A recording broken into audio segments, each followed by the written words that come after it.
madaxweyne ku-xigeenka maamulka Hirshabelle Cali Guudlaawe Xuseen ayaa sheegay in ay garab taagan yihiin ciidamada furimaha hore kaga jira deegaanada Hirshabelle.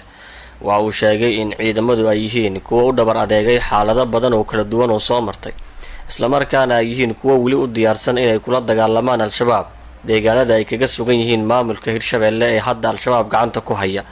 Cali Guudlaawe madaxweyne ku-xigeenka Hirshabelle waxa uu xusay in dhaqaale iyo agabba ay la garab taagan yihiin, iyaguna laga doonayo ciidamadu dardargelinta hawsha ay hayaan, isagoona hadal u muuqday dhiirigelin ciidamadu u sheegay oo ahaa in madaxda Hirshabelle ay u diyaarsan yihiin in hubka ay qaataan ciidamadana ay ka barbar dagaalamaan.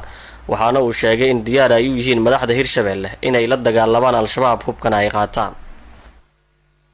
furmaha ay difaaca uga jiraan waxaana leenahay hambalyo waa dadaasheen, waxaad tihiin tiirka ay ku taagneed dawladda Soomaaliya. waa ka mahad celinaynaa dadaalkiina iyo dhabar adeeg aad u dhabar adeegteen nimanka nabadiidka ah dalkan dhibaatada ku ah ee u diida deganaashadii ee u diida horumarkii waqtigiina aad u hurtiin aad u go'aansateen way idinkaga mahad celinaynaa.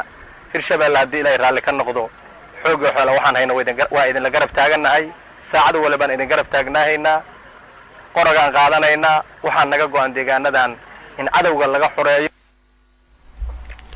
hadalka madaxweyne ku-xigeenka Hirshabelle waxa uu ku soo aadayaa xilli kooxda macawisleyda ee ka dagaalanta Shabeellaha Dhexe ay sheegeen inay dileen sarkaal sare oo ka tirsan al-shabaab kadib dagaal ay ku qaadeen deegaan hoostaga degmada Cadalle ee gobolka Shabeellaha Dhexe.